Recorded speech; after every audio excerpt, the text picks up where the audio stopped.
Hi folks, I'm Alan Watt and this is Cutting Through the Matrix on September the 25th, 2016. You know, when you look around this world of centrally organized chaos, they really do give you very little real news in this global system. You're living in a real global system.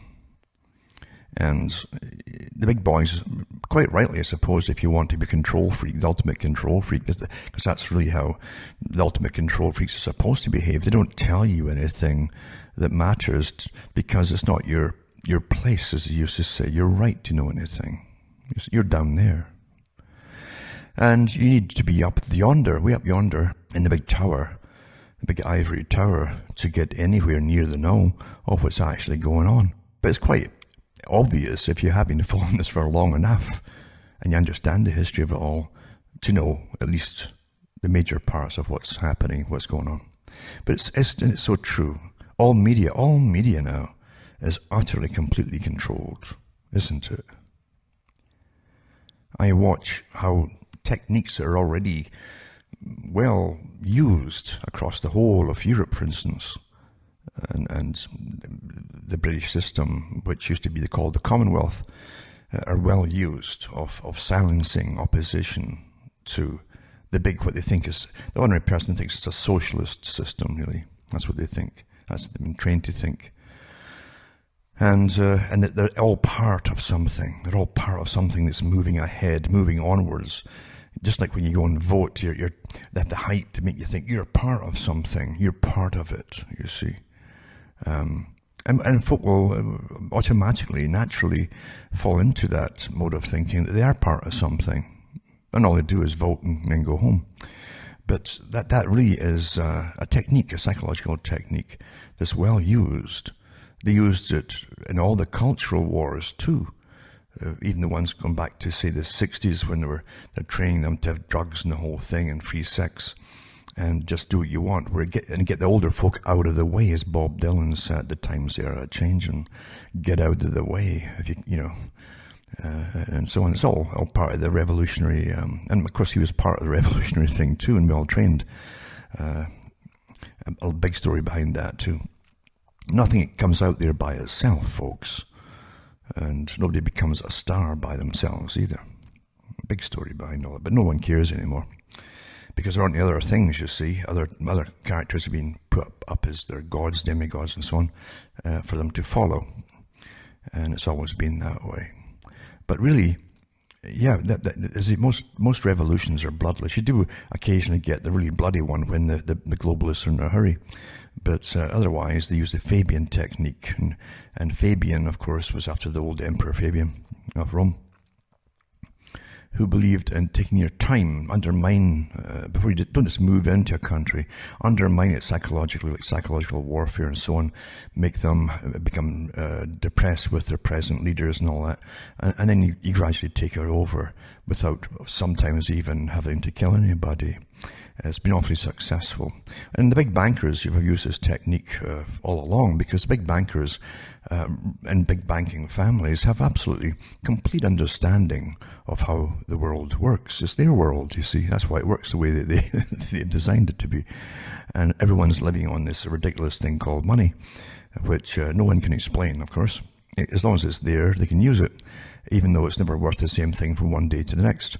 But that's another story too. But yeah, even governments are all set up to run on this thing called money, and to go and borrow it, even though they're taxing all their people all into the grave and beyond, maybe, who knows. But this is the whole system we're taught as normal. Quite amazing, isn't it? What a fantastic magic act. But most successful acts in the world are big magic acts. You know, they really are. Your debt, what is your debt, for instance? You hear this nonsense about, oh, Britain, my goodness, oh my God, if Britain really is ahead with the Brexit thing, then, my God, you have $70 billion of trade deficit with the EU to start with. Well, if it was so great for Britain, why would they already have 78 billion in deficit? In other words, they're importing way more and giving out way more money than they're bringing in. That's been great for Britain, hasn't it? But there's no Britain. There's no real Britain, as I knew it at all. It's gone, long gone. Long gone. And I remember watching a short documentary with the brother of Christopher Hitchens, and the brother is Peter Hitchens, kind of opposite poles, you might say, on their opinions, are all born only, I think, 3 years apart, and they lived through the whole decline of Britain and Europe and all the rest of it. But you find that Peter wanted to write some books that were considered right-wing. You understand, right-wing today simply is to be proud of your home and think it perhaps worth looking after to an extent, and don't completely throw your culture and your history down the toilet, you see. Because you've been trained to think it was all nasty and awful bad, all of it, you see, all of it. Which is nonsense. Absolute nonsense. Of course it's nonsense. And you must be an international. Well, he couldn't get any books published initially because, and he said that every publishing house in Britain basically would not take it on. They wouldn't publish anything at all that wasn't your standardized, far what's considered far left today, which is Marxist, basically Trotskyist, and it goes the whole way with a intelligent elite running the world because everyone else is too stupid. That's what it really means, to run it themselves, like Charles Galton Darwin said. It really should not get published. So you have to go along with the status quo, which is far left socialism, which is Trotskyism, which is ongoing Hegelianism, which is never-ending revolution. You've achieved this part of the revolution, now you need to go to war what you've achieved to get something out of it, which is the next part of revolution and all that nonsense, until you live in a life. But it's fantastic for the banks, because isn't it odd that they're always here, no matter what kind of system it is, they're always there. And they're always lending to all sides, and even during wars, they lend to all sides. And there's no law that says they can't, because they run the law system as well, you see. And no one questions that, really. Everything's a con, as I say. And really, the elite, the high elite, who are stinking rich, after all, naturally, they don't even need money. They got it all. And if they want a few trillion, they just write a check for it one day and that's it. If they want extra, they're spending money. That's just how it really works. The whole thing's a racket. It's always been a racket, hasn't it? And with that kind of power, you can rent all the lesser racketeers and pay off their debts and to bring them on board and with their corruption and bribes and all that.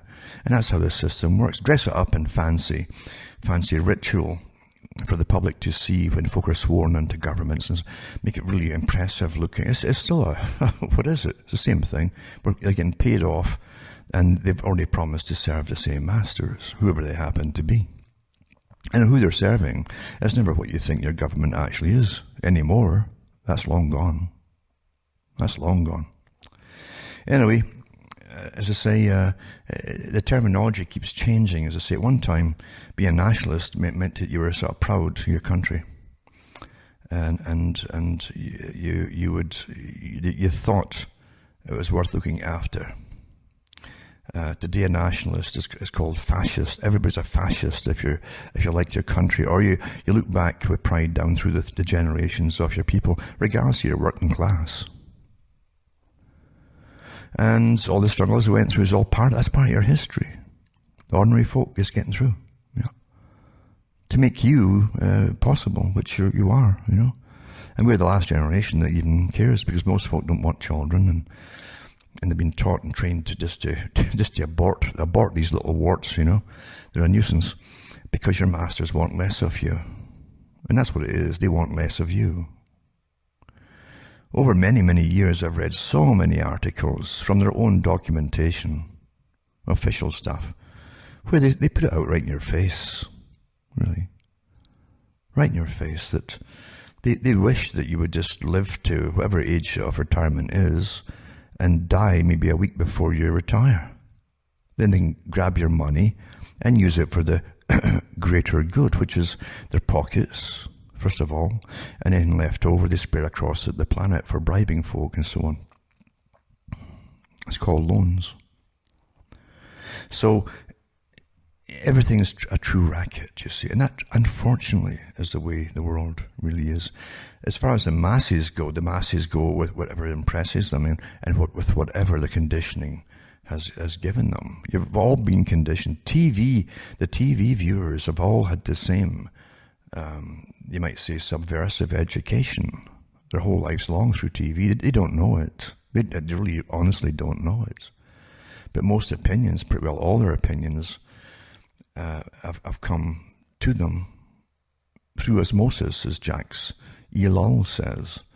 They don't think or reason things through. It's just filtered in bits and bytes through little things you hear on the news or documentaries and in movies. They implant the same things over and over and over until you think that my God, if you go to the coast of your country, you're going to see icebergs floating by it. I mean, this is how bad it is. You can convince them of anything at all. And I know that because I've seen the effects of it. Quite amazing. And remember what Hitler said too, if you lie to the public, you have to tell an incredibly big lie. Because simple lies is something that they can see right through, because they all use simple lies, little lies, you see. And they can't imagine anyone, especially themselves. If they can't do it themselves, they can't imagine anyone doing a massive lie that would change the world or their nation or whatever. And therefore, whatever they're told, it must be true. No one could make such a whopper of a lie up. That's how simple it is. That's how simple it is. We do participate, really, in our own destruction, when you think about it. Most folk, as I said, really don't know what's going on, and so they just watch TV and get more indoctrination, which is like shooting some kind of tranquilizer into their arms, I think. And at the same time, it's beautiful how it progresses. It keeps updating them with the new PC stuff, political correct chat and all that, and what to say, what not to say, and what to be even angry about, for instance, and who to hate. I mean, that's all part of it too, isn't it? If there's anything trying to get you to hate anything, you better ask yourself, who's behind this and why do they want me to hate whatever it happens to be? But this happens all the time in regular media, doesn't it? But I really think, as I say, we have to participate. Now, I think someone said a long time ago that you participate in your own destruction. And we do, don't we? We do.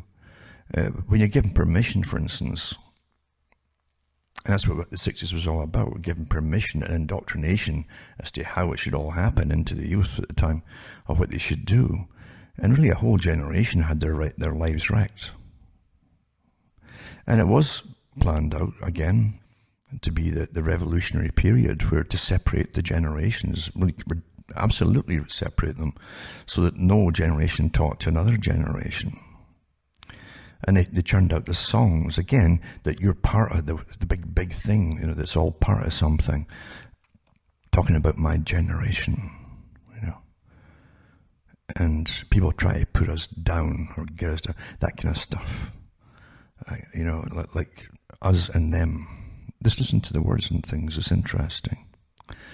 And you find that it's all part of a definite structured revolution that some of the participants at the bottom didn't even know themselves was all being manufactured by professors and all the rest of it way up yonder in the ivory towers on behalf of their world masters. They didn't know. And you went all the way down into the next phase too, the fallout from it all. And again, that was unwanted children, how you deal with that. Well, out comes abortion and the pill too, of course. And the pill, as they know now, and there's lots of propaganda to make sure that no one really knew it, definitely has its long-term effects. And there's been so many articles written about its long-term effects on cancers and various other things too, because you can't interfere with nature, you see. You honestly can't, can you? You know? Any more than you can spray the skies with all the toxic stuff that they're doing it with, for whatever real reason they're doing it for, and then tell you it's quite safe to save us all. So you're living in a bit of a hellhole, really, and most folk must be trained to think it's all for our own good. Isn't that a beautiful time in history to be alive right now? Where the psychological warfare is so perfect, and they've literally conditioned the people so perfectly with their daily updates across a whole world with the same communication, getting the same stories, the same, same standardized indoctrination of which they call education. And so they're trained not to be the victims of poisons and things put into their bodies in various means, but it's all for the greater good. And that's never been done in history before. Please die for the greater good, you see. You actually ask them to. So they need your cooperation, and most folk do, you see, with everything. And when they're teaching them in certain universities and so on, that geoengineering, as they call it, is going on for the greater good, and it will kill some off who have predispositions to happens to be, asthmatics, very young, elderly, any kind of bronchial problems or whatever happens to be. They might kill a lot of them off, but it's for the greater good, you see. And the rest thinks, well, that's okay then. Oh, that's all right. Because you see, people don't have really empathy now for people around them like they used to. Or outrage either, for that matter. That's why we accept so much corruption. We do. We accept corruption and we tolerate it. And I've heard people themselves who will say all the time, well, heck, if I was up there, I'd be doing the same thing myself.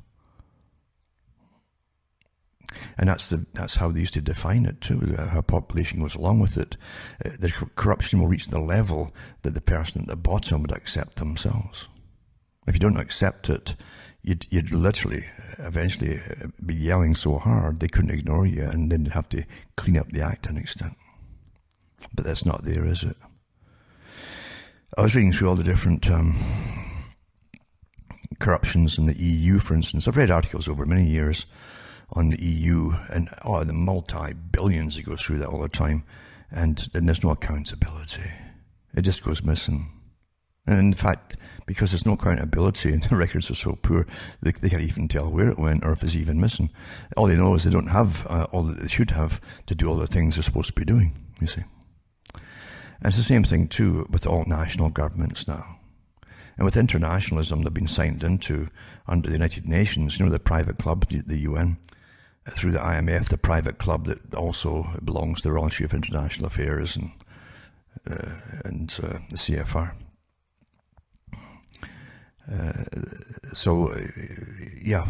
Every government acts like a big loan shark. They'll loan out money to other nations across the world through the IMF, and then the government too will borrow money to give to the countries, you see, through the IMF. And if the IMF knows darn well these countries cannot pay things back. So once you get the people under the thumb to pay it, and they can't afford it, you see, then you make big demands on them. We want this, and we want that, we want. It's astonishing. They give all the resources away, yada, yada, yada. They'll take on other loans that they definitely can't pay off forever. They can never pay off. It's even better. That's what the bankers really want, you see. Because you are the de facto boss or dictator of that country when they owe you everything. And you think it's all done through altruistic reasons. We're helping them. And that thing is too, when they do say, we can't pay it back, and then they bring out their usual old aging pop stars to tell you, oh, forgive the debt loans, forgive them. And the government will say, okay, well, you see, your country's already signed down as a guarantor, and you borrowed the money too, so now you are taxed to pay it off. This is an ongoing thing. Then they give them another loan. On and on it goes. Racket, racket, racket. And the folk never catch on. Because something nice and sexy on TV to watch, you see. So they do, that's all you need. Isn't that amazing? You're born with the ability to have a real good mind. And the big boys are so perfectly aware through the way they've trained you and conditioned you that you'll never use it. When it comes to thinking or watching a good sexy thing on TV, you watch the sexy thing on TV. Even if your life depended on it, you won't think. And it's sad. It's so simple, isn't it? It's so simple. Plus, I've trained the public already to be that the media is an appendage to their brain, and anything worth knowing, they're going to be told about it or warned about it, and like a big Claxton horn or something. And they're going to tell it. No, they don't. The media is a private organisation owned by it's the same few people, really, a little club. So they decide what your reality is going to be, what you're going to think, what you're going to believe, and they're all part of updating you too. When all the media is on board with the total globalization, the elimination of all borders, which is pretty well there already, isn't it? And so on and so on, and they've got much more to do yet, until literally there won't even be the quaintness of a memory of what your nations used to be called. They'll be gone. That's what they want. I've read the articles before from the heads that have said that. Some of the top characters, Von Rompuy was like that, of the EU. So you really are living through amazing times if you don't have a TV and you think and you watch and you read. You'll have the ability to discern things. And it's nice just to have it. It's not a matter of what can you do with it. It's nice to have it, you see, and to be aware. Just being aware. See, being aware is natural. I've said many times that just watching the wild animals out there in the fields and the hills, they're aware. They're not getting distracted or off watching porn or something. They're thinking. They've got to think to survive. Because if they stop thinking, someone's going to eat them. I went in the field sometimes, and you'll see the hawks circling around there, and the hawks swoop down every so often. They'll go, the bigger ones will go, or the falcons will go for the rabbits, small rabbits, and the smaller hawks, the goshawks and so on, will pick up the mice or moles, anything that's on the surface. So everything's got to be aware, you see. And they calculate the running distance between point A and B, and they'll try to see if there's anything above there, above them, that's going to swoop down. Is there anything in front or to the side of them is waiting to eat them as well in the tall grass? They're aware. And that's why they've survived all this time. For all the time they've been on Earth, as generation to generation being aware. If they were like humans and they had what you call free leisure time, they'd be all wiped out no time at all by the ones that are still aware, the bigger predators that are still aware, until they themselves get entertained or whatever happens to be, and then they die off. But humans know it's so easy to distract us, and there's nothing more cunning and dangerous than humans. The top predator on the planet. And we get a bunch of them together that control the finances of the planet, the universities across the planet. When they own the military-industrial complex, they own all the big think tanks that run everything on behalf of their masters, you see. And they look at the populations and they decide who they want, who they don't want, and all the rest of it, and they control the pharmaceutical industry, etc., etc., etc. They control what food you're eating and what it is you're eating. All these things. They can really do a number when you're not going to be aware, you see. Don't ever think that humans are all nice. They're not all nice. Never have been all nice. And they can turn fast. And there are those nutters out there that really want power. By any means and at any cost to you, they want power. It's a strange thing that every 20 years or so, if you mention something that's 20 or 25 years or more older, oh, that wouldn't happen now. Well, what happened in 20 years, 25 years? That tyrants and psychopaths just sort of disappeared or something? What is it in people? What is it? When I've listened to some of the far, and that's all you'll see on say, British TV, for instance, far, they call it left, it's the wrong description today. The hatred that they spout continuously about anybody at all, there's an opinion that doesn't fit their own. The hatred that they have is frightening, and that's all you'll hear now. That's the normal. That's the normal. So when I say horrible things can definitely come along, and I mean it, then they probably will, you see. Yeah. Probably will. But the public are just like as I say, if the animals couldn't think they'd all be dead, they'd be eaten. I've got a strange little I get little characters around you, little animals that really are quite something. I get some night squirrels. They're like little flying squirrels, but they come out at night only. They're not profuse, but I have got a couple once, and during the day I was out getting old dead wood, and this couple had made their home in this dead trunk. It was hollow, and one of them flew down. I thought, what big eyes, beautiful it was, and apparently they do have them in Ontario. And then I've had pals, I mean pals with little weasels that turn into kind of ermines during the winter, and they get pure white, And if one gets in your basement, I'm telling you, it's no problem. It's very tidy and clean. And you won't get a mouse coming in all winter. You won't find one. No. They'll get eaten. So yeah, you can live alongside them, no problem at all.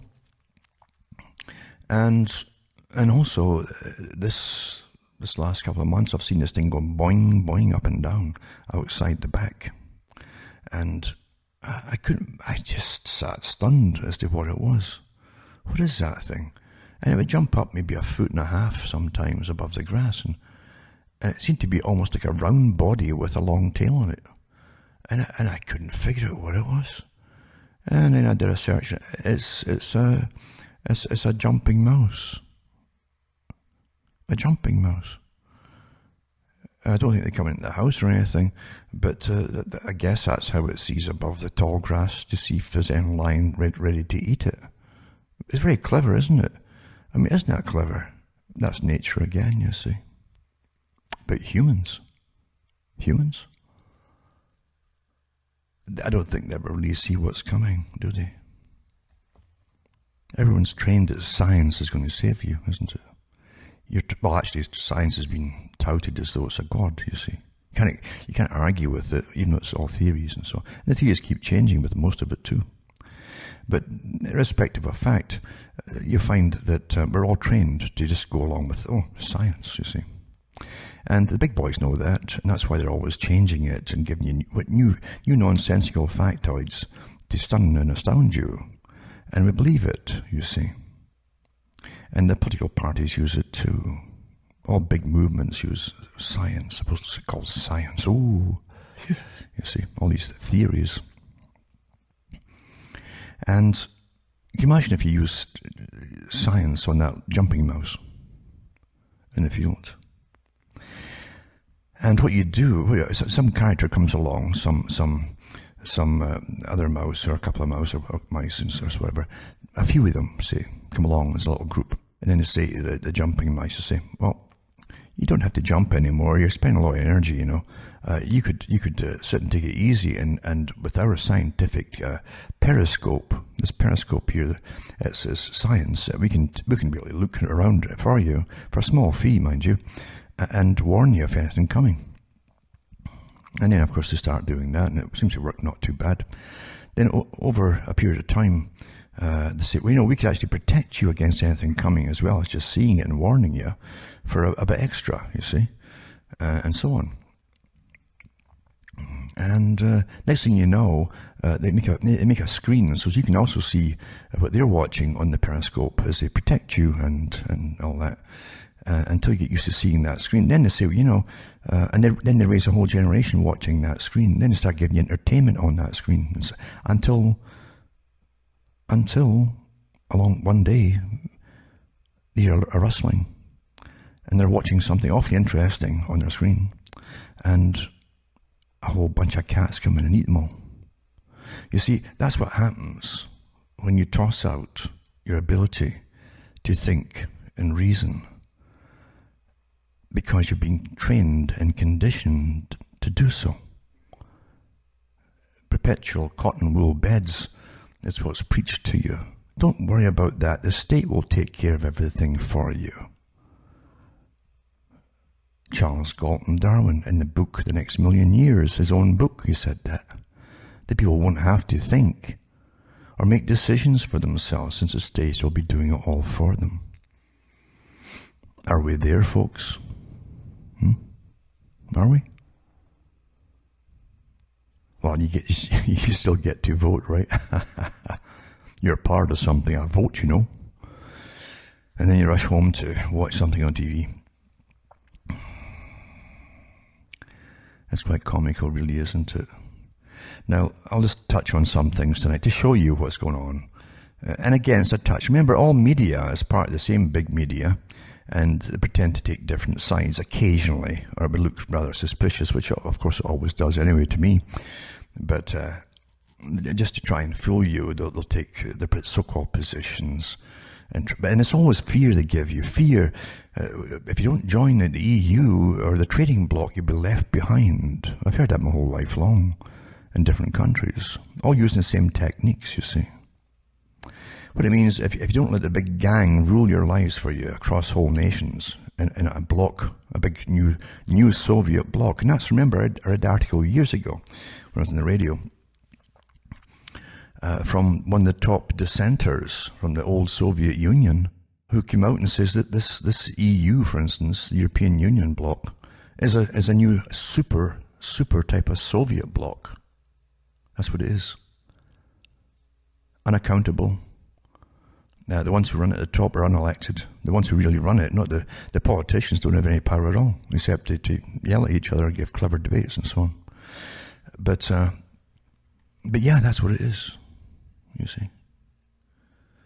And you're really in it across the world now. Free trade. Come on. It's really restricted trade for the big corporations, so it's only they can get any kind of trade. And everything's set up to suit them. Plus, you subsidize them all anyway. But you'll be left behind. And if you don't join our bloc, you see, whatever bloc it happens to be, you'll be left behind and you can't trade with us. There's blackmail right there. There's a threat, you see. Is that free? No. Free trade is trading with whoever you want to, and whoever you want to trade to has not been threatened by any big bloc that they can't trade with you because you're not a member. And they'll get punished if they do trade with you. This is gangsterism. And you better believe it. And it doesn't stop there, because it also is about running the populations and controlling them, all the apparent far left, all the specialists, the ones who know who should get born, who should die, how much they'll need for the future, the next 20 years, say, how should we allow X amount to breed in the next so many years, or should we just bump off this surplus we have here? You think I'm kidding? I'm not kidding. That's what it's all about, folks. The ordered, controlled, planned society. And if that's too scary, go and watch your television. It's quite easy to see through the different newspapers and where the real agenda happens to be, because they give it away, don't they? Because they don't use logic. Mind you might not be trained to use logic, but they don't use logic. Here's one article. Here's how the whole con is worked, you see. One here says, And this is from a lefty, a real globalist lefty, who again are very concerned about your numbers of you, things like that. But it says, a far-reaching global trade deal being negotiated in secret, you see, but it's never been done before. It's always been done in secret. All of them could threaten the goals of the Paris climate deal by making it harder for governments to favour clean energy over fossil fuels. So suddenly, according to this group, this is actually the Guardian newspaper, they're on about all the different NGO groups that get paid by the big foundations. Read this kind of stuff, you see. It's almost like giving their marching orders and their thoughts for the day. So it's the secret trade deal, you see, could make it clean energy impossible.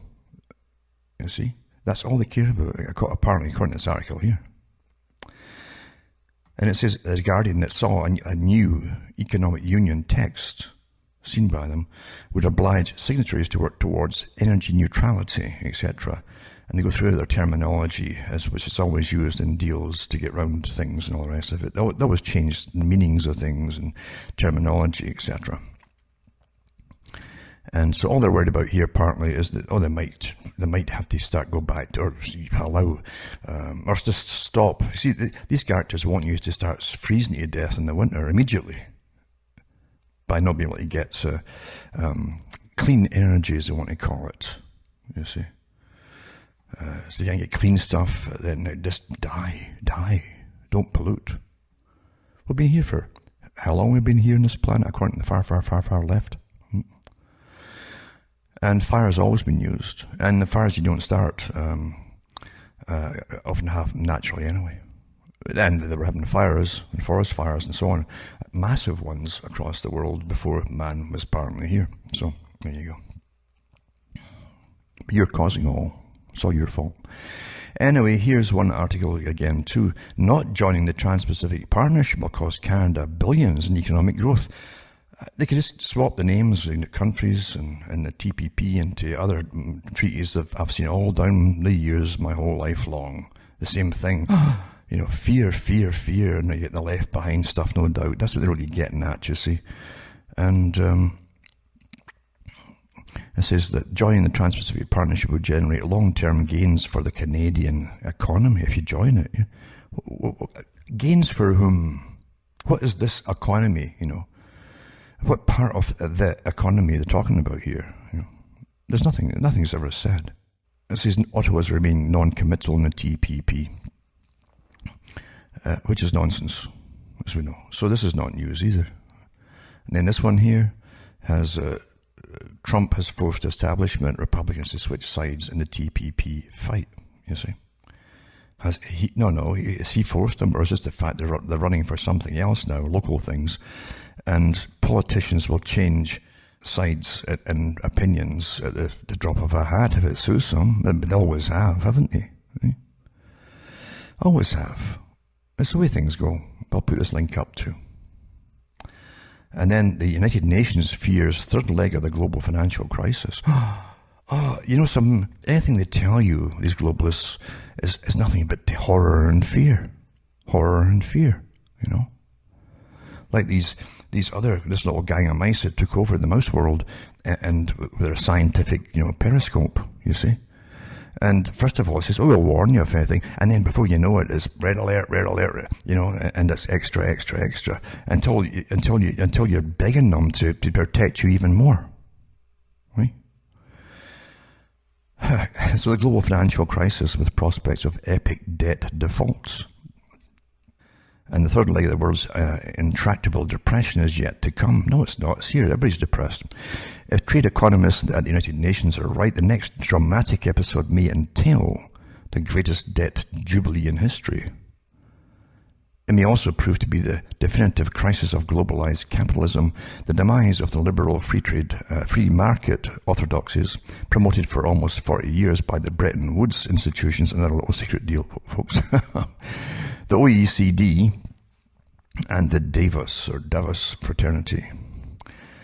Alarm bells have been ringing over the explosion of corporate debt levels in emerging economies.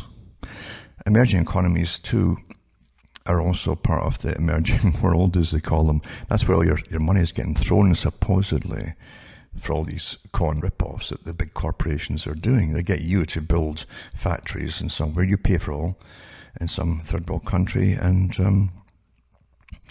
and believe you me, the big corporations will make their money all right, but they'll leave a massive debt behind it all, and on behalf of the country that they've been in, and they're up to their eyes in debt. If they really believe in debt, that is. So here you are, damaging deflationary spirals cannot be ruled out. See, so that's good and it's pictorial. You see that in your mind, like a dogfight between World War I biplanes or something. As they spin around and shoot each other, boom, and then you see one getting hit and it spirals, boom, way down there, boom. Well, so here you are. Here you've got the whole world here spiraling out of control because of something called debt. If everything just goes, that's it just spirals down through space because of debt. Yep. Which is a con game anyway. So is giving a country money. They don't give you money or it's back with nothing. So what do they give you? They give you a blip on a computer screen to the nation, and then the nation has to pay them back in real goods and stuff. You see, they don't want another blip getting sent back to them as payoff for debt. It says, we know already that the poisonous side effect of zero rates and quantitative easing in the US, Europe and Japan was to flood developing nations with cheap credit. So it's all their fault now. Before, in 2008, it was your fault, you see, for taking on loans and all that. But now it's these other countries, now developing economies and emerging economies, it's their fault now, And it says, we know already that the poisonous side effect of zero rates and quantitative easing in the US, Europe and Japan was to flood developing nations with the cheap credit, upsetting their internal chemistry. Wow. Were they eating this stuff or what were they doing? The internal chemistry, and drawing them into a snare. That's called a mousetrap, actually, by the big boys at the top. That's what they call them, mousetraps. What is less understood is just how destructive this has been. Much of the money was wasted, skewed towards highly cyclical and rent-based sectors of limited strategic importance for catching up. Worse yet, these countries have imported the deformities of Western finance before they are ready to cope with the consequences. They'll be encouraged from day one to just take on money. And you find too, it's all rigged in advance with a lot of leaders of these places. On behalf of the country, they borrow the money, they borrow you into the grave. And of course, no one can ever find where the money went. This is the extraordinary result is that some countries are slipping backward, victims of premature deindustrialization, you see. So it's premature. I guess the UN wouldn't agree with that. Of course, or maybe they would, just because they keep throwing money at countries that's what is normal deindustrialization? You end up like Britain. All they do is borrow money and import stuff. What happens when you can't import anything else and there's no economy at all? Service economies cannot last forever. It says many of them have fallen behind the rich world than they were in 1980, despite opening up their economies and following the global policy script diligently. They're forced onto it by blackmail and all the rest of it too, by the big boys, big corporations, and the UN too, and IMF and so on. Interestingly, I was reading about some of these so-called, which were classes, third world countries. They're now bringing in people from other countries to get money to come into their countries, have folks settle in them. And they've all been, and they have ecotourism. They're all signed on with the UN and all their agendas at the United Nations. So the UN's always into these countries big time. And so they have eco this and eco that. It's all part of them taking loans on if they agree. And the third world country, they already have all the PC stuff that you're hearing about in the news here, the proper bathrooms, if you understand what I mean. And they also have all the different kind of marriages. They're telling you up front, this is why you should go there. Because they have to tell you that, because you see, they've taken the loans on from the IMF and the US especially, and I've read the articles on there. The US and IMF demand that you push all these things before they give you a loan. Huh?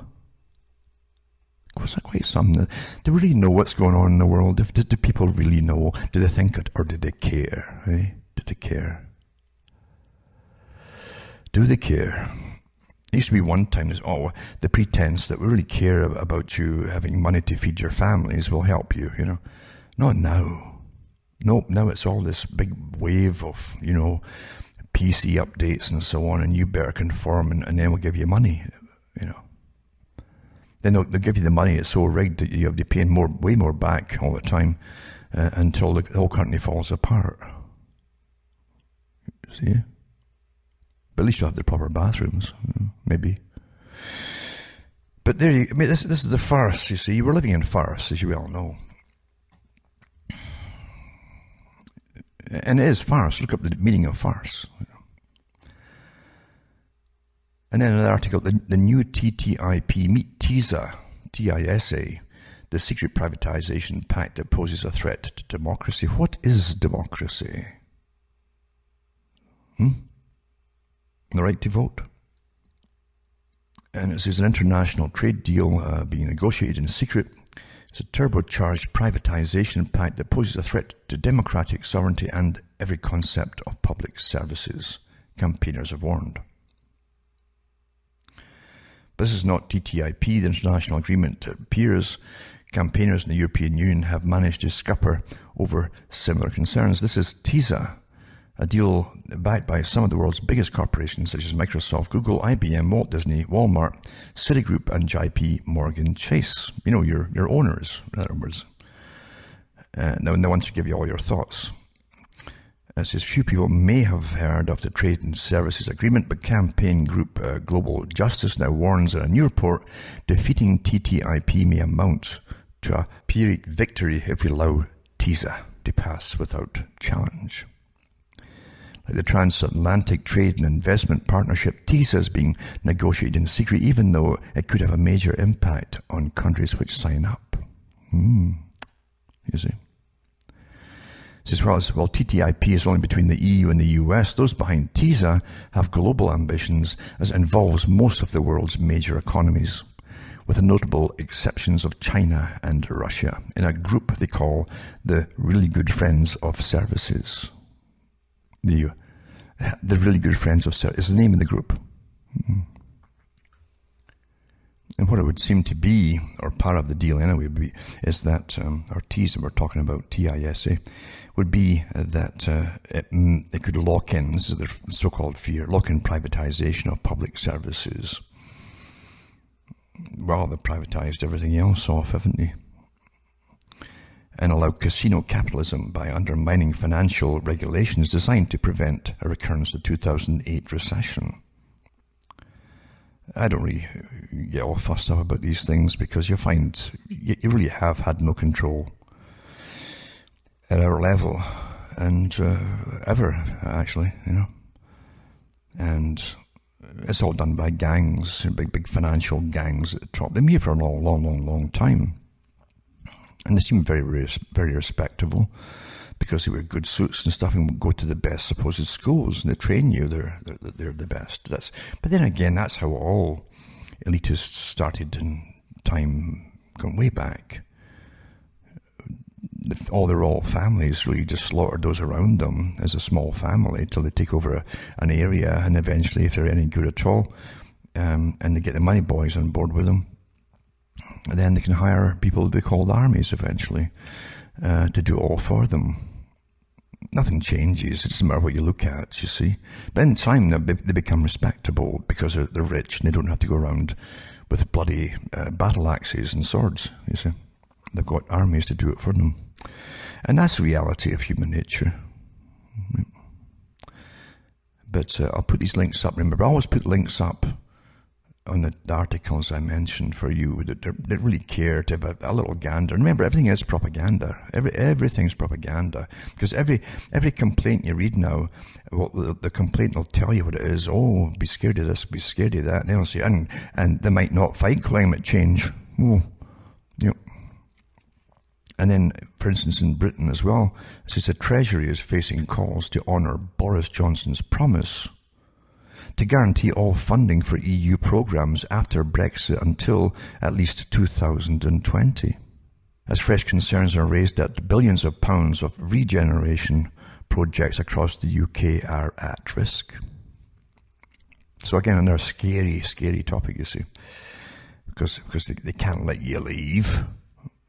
Councils and other bodies only have until the autumn, and mind you, too, the Treasury, it says here, and of course, you know, too, the Bank of England too was wagging the finger not to leave, and so all that kind of stuff too. Naturally, the banks are all one group by often sometimes one family. But it says councils and other bodies only have until the autumn statement to gain Whitehall approval for EU-funded structural and investment projects if they want to guarantee that their funding will continue beyond Brexit until 2020. And it says, before the referendum, Johnson and other 13 other pro-Brexit Conservative ministers promised that all cash for universities, scientists, family farmers, regional funds, cultural organisations, and so your socialism, and others, you see, and even more socialism, would continue in the event of a vote to leave, you see. That's all it runs the world now, isn't it? To special groups and authorised non-governmental organisations to get funding from your government, and at the same time they get funding from the real bosses, which are the big think tanks and the foundations. That's your democracy. Yeah. So if the public votes to leave on 23rd of June, we will continue to fund EU programmes in the UK until 2020, or up to the date when the EU is due to conclude individual programmes and so on. And it goes on and on and on. It's quite something, really, you know. And they warn about all the money that's owing, blah, blah, blah. No, we're going to just write a cheque, folks. Write a cheque and pay everybody off. And then you find this too. This is... See, the EU, really, they often use Britain as the template for the whole planet, really, because after all, the Royal Institute for International Affairs and the group of the inner city of London, that's the inner city, the actual city itself, lived pretty well in that area, had the plan for the global government through the Royal Institute for International Affairs and the Milner Group, as they were called before they were called themselves the latter. So, they've been awfully successful, mind you, and they didn't do it cheap and ad hoc. They did have to get the best indoctrinating scientists on board with them a long time ago and paid them to study all of us to see how we tick, you see. Then they can use our natural inclinations against us all and steer us where they want us to go. It's been awfully, awfully good. But also, as I say, they're always on importing people from across the planet now. They've had so many scandals from bringing in doctors from Britain, rather than train folk in their own country and make it a bit cheaper and easier to get to live and study and so on. They simply, just like a lot of countries do now, they bring them in from abroad. India is a favourite place, actually, to bring them. And there was so many of them, unfortunately, have had very fake.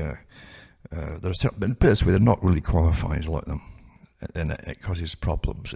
They covered it up for years in Britain, and eventually they couldn't cover up anymore until they had to be more rigorous. So I don't know if they're now slipping again or what. It says patients are at risk from thousands of EU medics. It's a shock admission by doctors' watchdog over lack of basic safety checks. It says here that patients are at risk because thousands of the EU doctors can work in the UK without basic safety checks, a watchdog warns today. It says Neil Dixon, head of the General Medical Council, said the loophole should be closed after Brexit and labelled a real weakness when it comes to protecting the public. I hate this term, the public. It's just that you can't really relate to this term, can you, anymore? That's how they talk about us, the public. Where's the mass? The public. And they claimed that the repeated attempts to persuade the EU officials to let Britain introduce the checks had always been flatly rejected. Mr. Dixon said, "I'm not happy with the European doctor situation, haven't been for many years. Some European doctors, because we haven't checked their competency, may struggle when they practice here, and that could put patients at risk. Medicine is very culturally specific. Doctors who come in from other cultures can find it a significant challenge practicing in the UK. We're able to assess their language skills, but we cannot check their competency to practice. It says that's just a reality. The European laws prevent the watchdog, which regulates doctors working in Britain, from testing the medical skills of those from the EU, as this would impede their right to freedom of movement." But the thing is, you see, they can come in, like the migrants come in too, from all over the world, into the EU, any EU country, and then they're applying to come into Britain, and they can't be refused, you see. So a lot of folk just die, patients. And that's again, well, and you can't make an omelette without breaking eggs and stuff like that. Although that's what you hear all the time now. It says the watchdog's own figures show that the EU doctors are twice as likely to be struck off, suspended, or given a warning than those from the UK. And even that, I'm sure, is just a matter of time before the UK as well is turning out the same kind of thing, Yeah.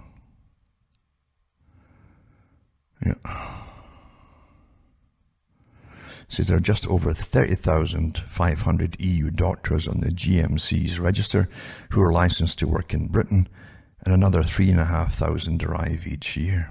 Where are they churning them out from? Well, just do your homework. They tell you where they're coming out from. Now, here's an article to see how the EU Parliament really cares about you.